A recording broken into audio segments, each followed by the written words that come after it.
प्रिय मित्रों, नमो नमः। इस YouTube चैनल संस्कृत कौमुदी में मैं संजय मौर्य आप सभी लोगों का हार्दिक स्वागत करता हूं।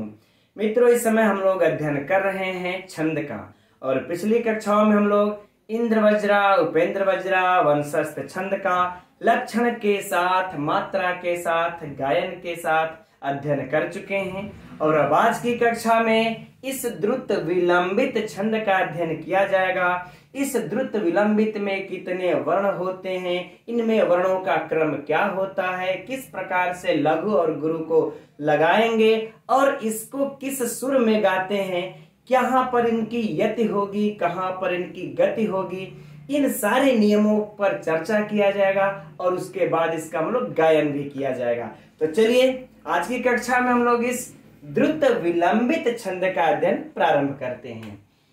सबसे पहले हम लोग इसके लक्षण को देखते हैं कि द्रुत विलंबित माह नभौ भरौ, है ना।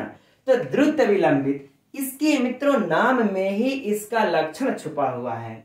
देखिए, द्रुत का मतलब क्या होता है? गति, यानी कि स्पीड जिसको कहते हैं, तेजी से, यानी कि गति होता है। क्या हो करे? जहां पर गति हो, ठीक।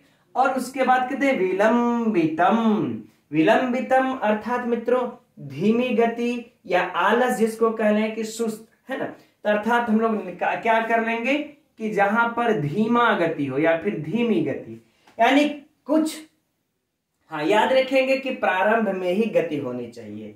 फिर कह रहे प्रारंभ में गति हो, फिर कहीं धीमा हो, फिर, है ना, इस प्रकार से युक्त हो, ठीक। तो आह मने कहते हैं, आह मने कहते हैं, क्या कहते हैं? द्रुत विलंबित छंद कहते हैं। आगे बातें समझ में। और इनमें वर्णों का क्रम क्या होना चाहिए? करें नभौ भरौ, अर्थात मित्रों नगण, भगण और पुनः भगण और इसके बाद रगण, है ना, इसके बाद रगण, ये चार क्रम, इसी क्रम में वर्ण आने चाहिए। नगण, भगण, भगण, रगण, इन चारों क्रम में। तो पूरा अर्थ क्या हो जाएगा मित्रों कि जिस पद्य में, जिस पंक्ति में प्रारंभ में थोड़ी गति हो, कहीं गति हो, कहीं धीमा हो, और नगण, भगण, भगण, रगण, इस क्रम से यदि रचना किया गया हो तो उस छंद को हम द्रुत विलंबित छंद कहते हैं। आगे बातें समझ मित्रों कि कहां थोड़ी सी प्रारंभ में गति, फिर। अच्छा, अब यहां पर हम लोग एक प्रश्न उठाते हैं कि द्रुत गति कैसे होगी प्रारंभ में। तो यहीं से मित्रों हम लोग पकड़ सकते हैं कि देखिए प्रारंभ में ही इसके नगण है। तो नगण में क्या है? लघु, लघु, लघु।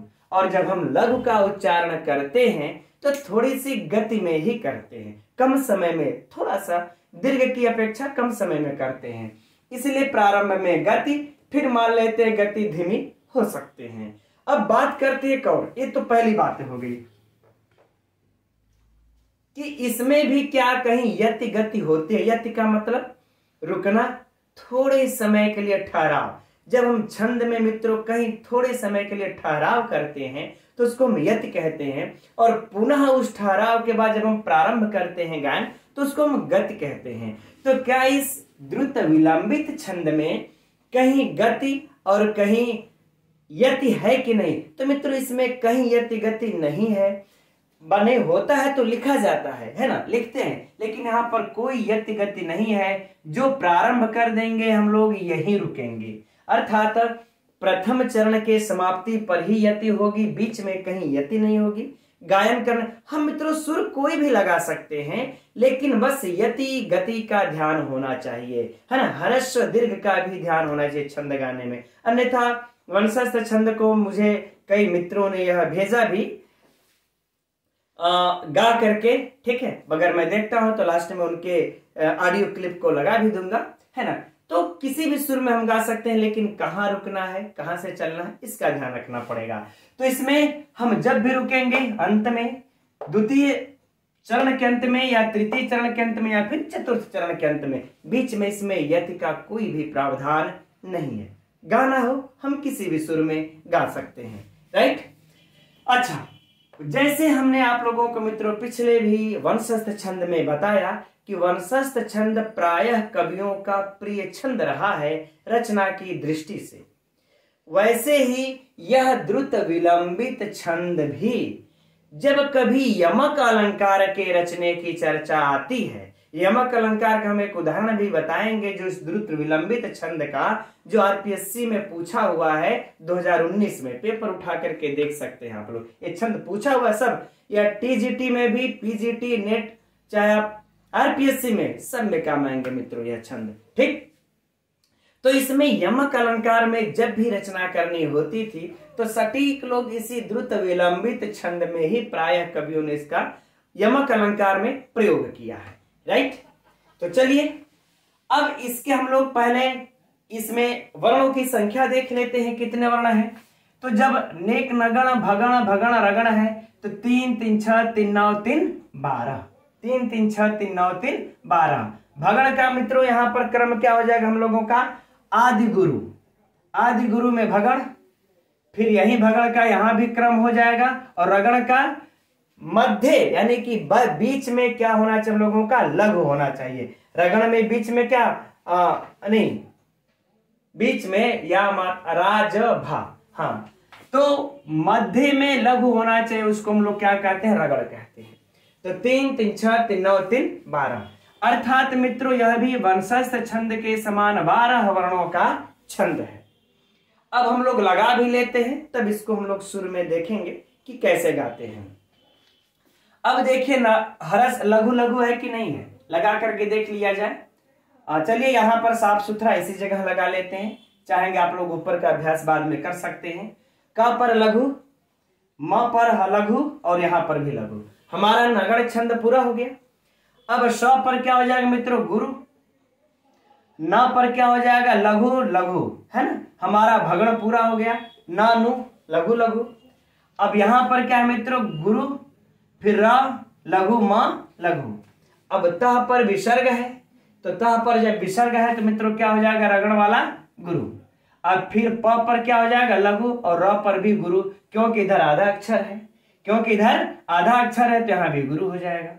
एकदम बहुत ही आसान है मित्रों वर्णों को लगाना, कोई समस्या नहीं। अब हम लगा करके क्रम देख लेंगे, परीक्षा में याद रहे जब भी पूछा जाए इसमें कौन सा छंद है तो 12 12 12, है ना।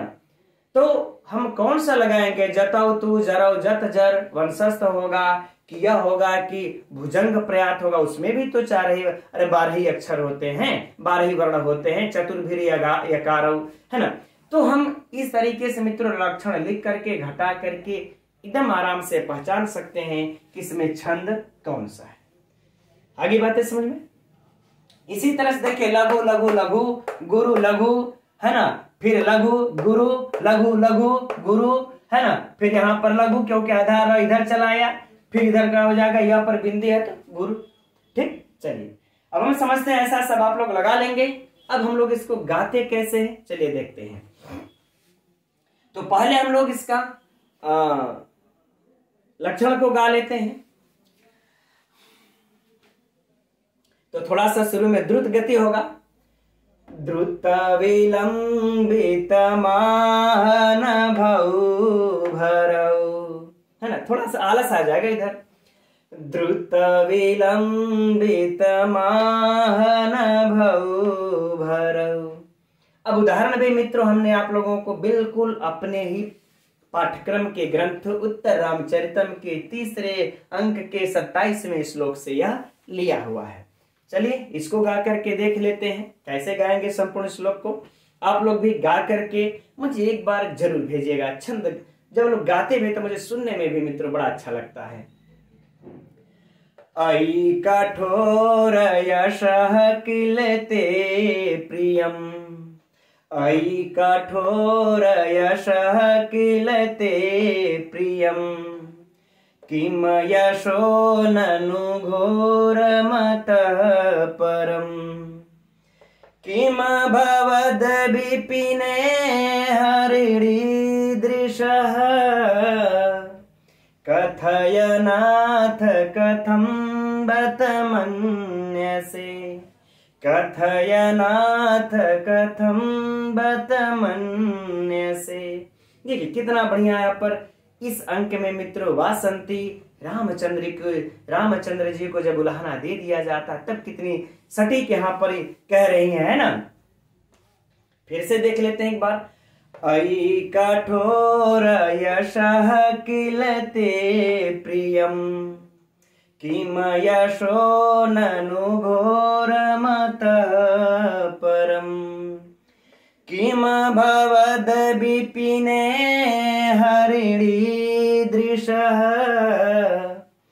कथयनाथ कथम बत मन्यसे कथयनाथ कथम बत मन्यसे। है ना मित्रों, इसी तरह द्रुत विलंबित महाछंद का एक और उदाहरण है अभिज्ञान शाकुंतलम के द्वितीय अंक में श्लोक संख्या 11। जब दुष्यंत शकुंतला को देखते हैं तब वहां पर यह कहते हैं अभिमुखे मयि संहृतमीक्षितम् अभिमुखे मयि संहृतमीक्षितम् हसितमन्यनिमित्तकृतोदयम् विनयवारितवृत्तिरतस्तया न विवृतो मदनो न च संवृतः न विवृतो मदनो न च संवृतः नवपलासवनं पुरः।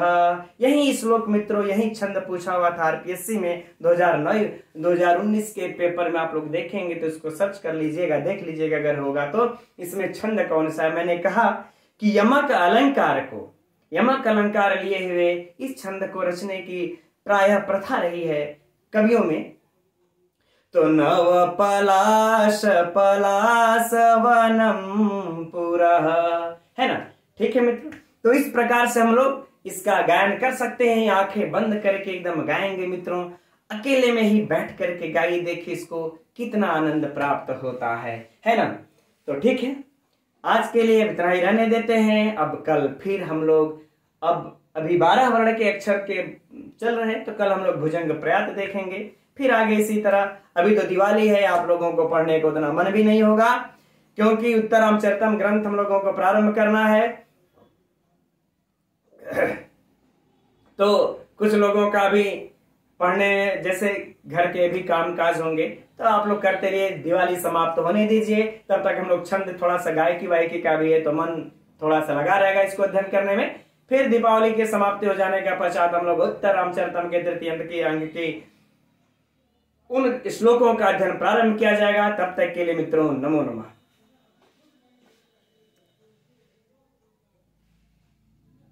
यस्य कुरुणामधिपश्य पालनी प्रजासु व्रतिं यं युक्तवेदितुं सवर्णलिङ्गे विदितः समाययो युधिष्ठिरं द्वैतवने वनेचरा।